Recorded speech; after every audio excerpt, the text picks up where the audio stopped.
Hello everybody. To get us started, this is a cool picture of Jakey Lee and the band Badlands and his signature. All right, let's get going.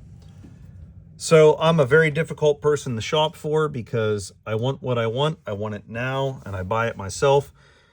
My wife, she likes to make sure that everybody gets a well-thought gift, and she went really nuts for Christmas and did a lot of great things and got me this. So this here is a Temu guitar neck that goes to a Temu guitar kit.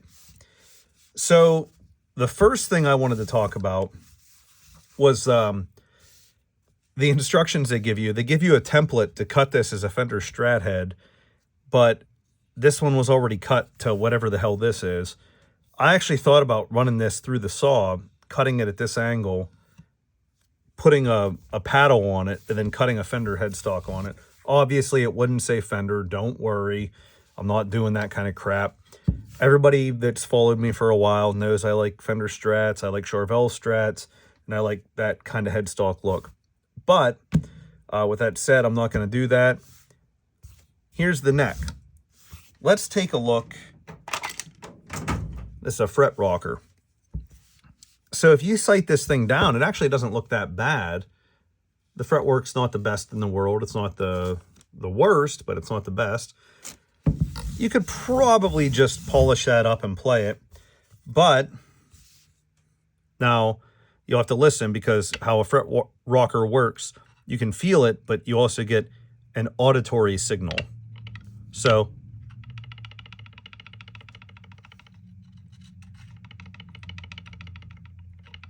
right in the middle, that fret's high. That fret's high there.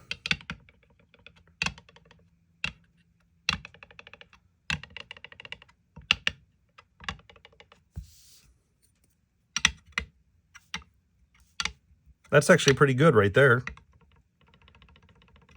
We come off a bit, off a bit.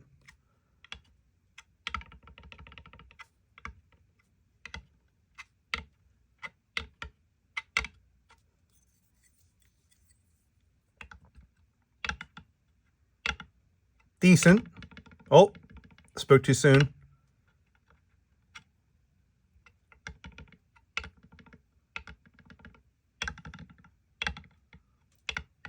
So the way one of these works is there's various size edges, and it's so you can lay 3 frets across any one, then you rock it, and if the middle one is high, you'll tell because it'll go like that, or if middle one's here, whatever. Great tool. I recommend everybody that does any guitar work gets one of these. So clearly this needs a level and a crown. That is not a problem at all. The neck is one solid piece of maple, big knot right there.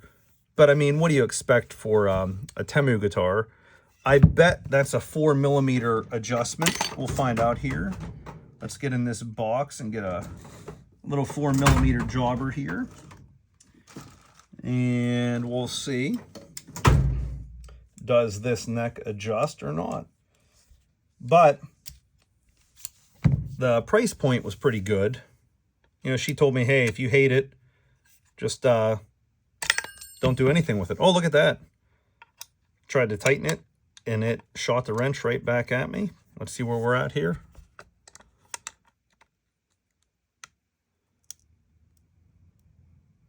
I doubt you heard that because a car went by right as I did that, but you can hear the wood move. That truss rod nut does adjust. So 4mm adjustment. Okay.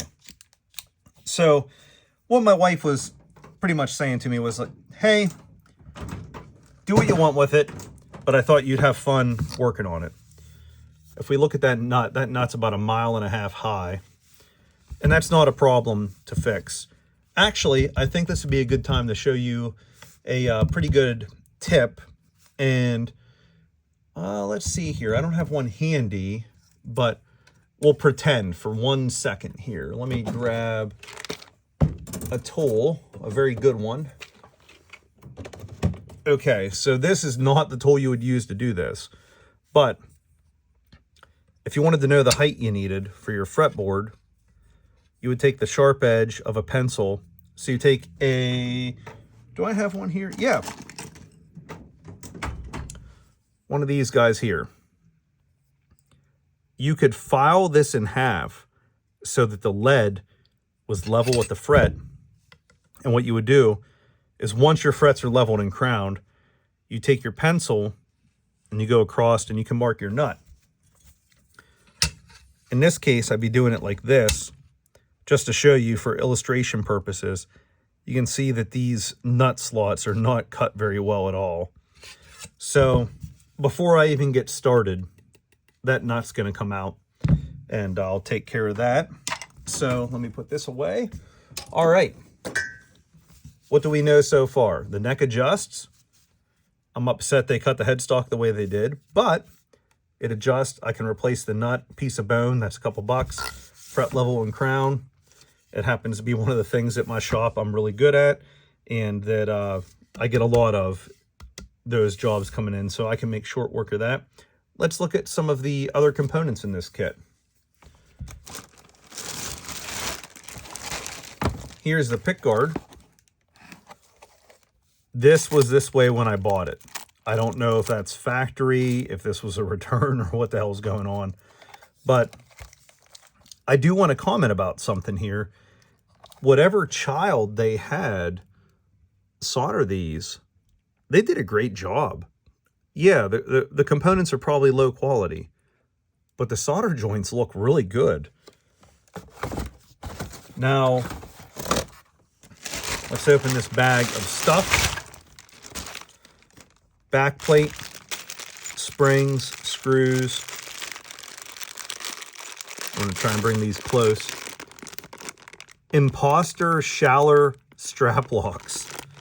Same style as a Schaller. I mean, it is what it is. I mean, that's pretty cool. You get everything in a bag. A strap. Starter strings. You know they're going to be great. A connector so you can connect your input to everything there.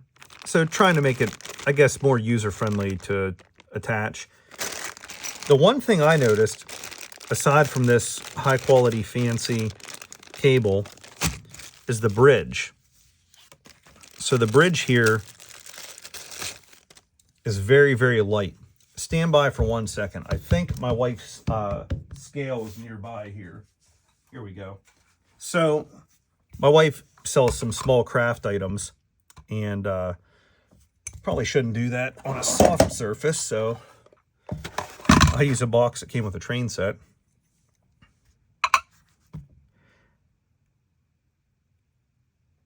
Wow.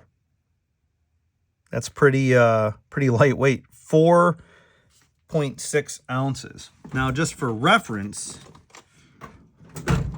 I know it's not apples to apples. This is an Ibanez Edge trim that came off of my Ibanez Universe. It's 13.7. Bring this back. 4.6. So you can definitely tell the bridge is going to be a point of weakness, so to speak. But let's not get too far ahead of ourselves. So the thing my wife said to me, she goes, listen, if you build this and it's terrible, I want to make a mention of this, that's fine, you know, do whatever you want with it, throw it out, whatever. I actually don't have plans to do that. I'll tell you what my plan is. My plan is to get it going, finish it.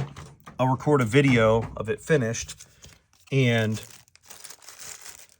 maybe I'll let my son use it for drop tuning and stuff like that. So this is what I wanted to make mention of. They give you shielding tape, and it's actually pretty decent quality. I have rolls of shielding tape that I use. This looks just the same as them. So clearly you are to shield this guitar. All right, let's put this away, and we'll take a look at the, as they say, piece de la resistance, the body. So box this back up.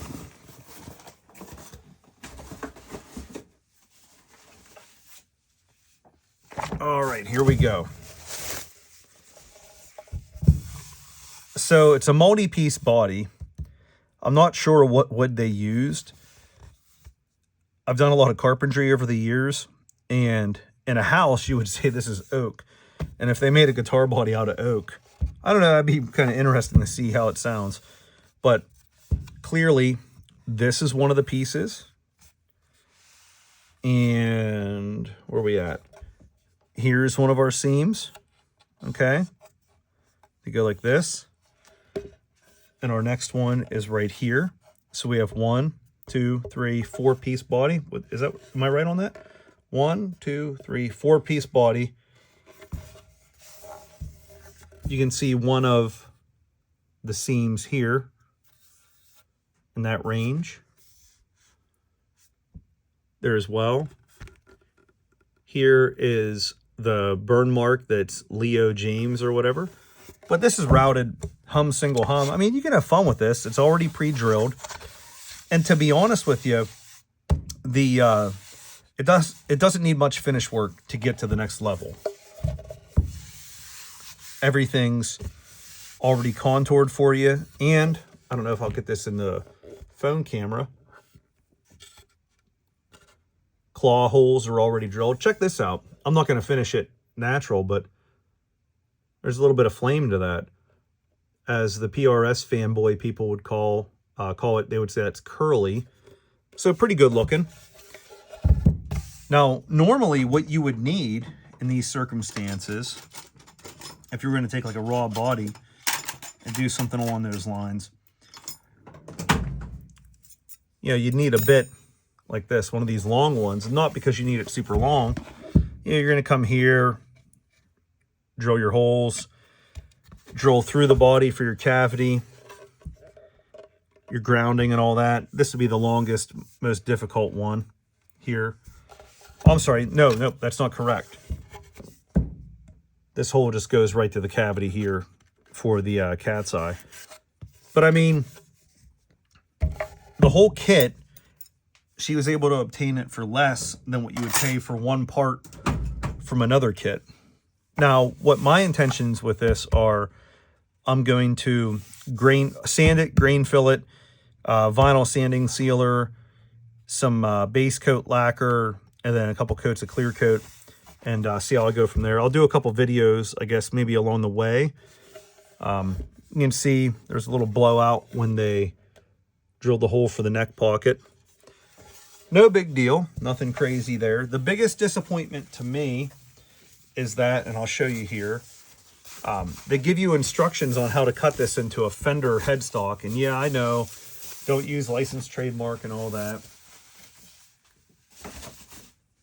But they didn't give me a Fender headstock. They gave me, like, if Sir went and got into a fight with like a freedman and then got robbed by a Schecter and then lost another fist fight. That's what they did there. They give you this here. I don't know, best way to show this. Get some lessons and tabs and all that bullshit. But this is pretty funny. ST, so Strat, guitar, DIY kit, Unzer manual. I understand I shouldn't be mocking this because, you know, if you can speak more than one language fluently, you're doing better than me. I can get in trouble in a few and in English, but these translations, if you're stateside, this will make you giggle a little bit. So there's the paddle headstock, kind of bummed out. I can't do that. Here's your fraudulent Fender drawing. Well, I can't do that there, Leo Jaymz. What are you doing here to me, bro? Install tunning pegs.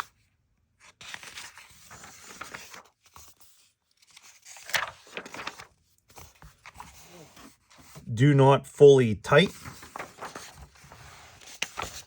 Fully tightening the nut. Install electronics.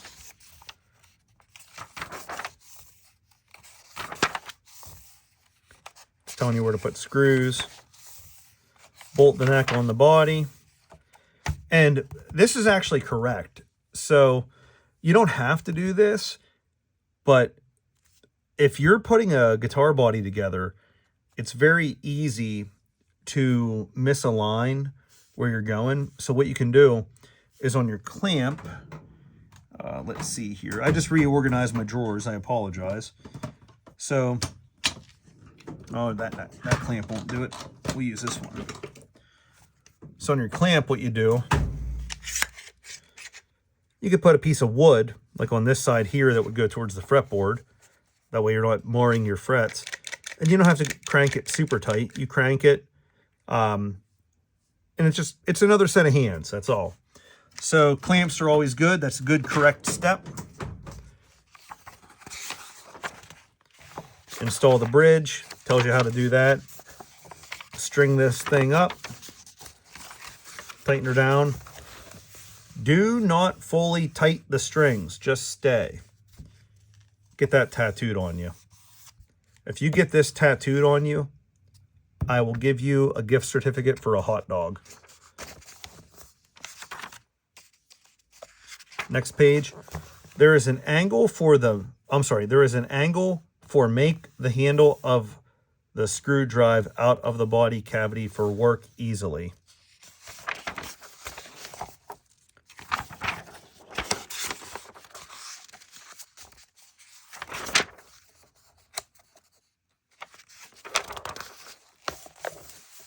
Tightening the screws again, tightening the strings.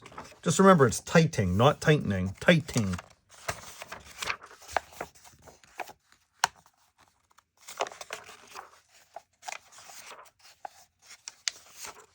What do we got here? Setting the instrument's intonation is critical to the performance of the guitar. Be patient with your adjustments, and you will be rewarded with a well-playing instrument. I've poked a little bit of fun at this, but I got to be honest, that's absolutely correct. You take your time, you do your adjustments, you make them right, and it works. Hold down the 12th fret to achieve proper intonation. The tone should match on the tuner. Shows an E. If your tuning on the 12th fret is flat, you can turn the screw counterclockwise to adjust the saddle toward the neck. This shortens the string length between the saddle and the nut, which raises the, that's what it raises. If your tone is sharp on the 12th fret, turn the screw clockwise to move the saddle toward the bridge. This lengthens the string between the saddle and the nut, which lowers the pitch. Continue, repeat, so on. I'll actually get back to this here in a second. Finish this up. All right, so yes, I made fun of some of the translations in there. And I think that I don't think it would be too hard to find an English-speaking person who also spoke the language that this was originated from to clear that up. But let's talk about that adjustment they said. Oof. Okay. So if I took this string here and I hit the harmonic at the 12th fret, this is how you would do the intonation.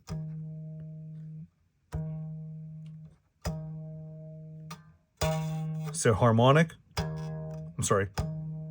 fretted note. If that was flat, what you would do is you would take and you would adjust this saddle to move this way. If it was sharp, you would move the saddle this way. Just think of it like this. This is the easiest way to remember intonation. Sharp, move back. If something's sharp, you want to get away from it. That's how I remember it anyway. Okay, so. Yes, I know I have more videos to give you. This is our quick rundown of the Temu Leo Jaymz guitar kit. I do intend on building this. My next step, I'm going to sand the body, do the vinyl grain fill, color it, clear it, and then start putting it together. I will do a video of leveling and crowning these frets. I do a lot of leveling and crowning and polishing work, and I haven't done a single video on it. I do want to point this out.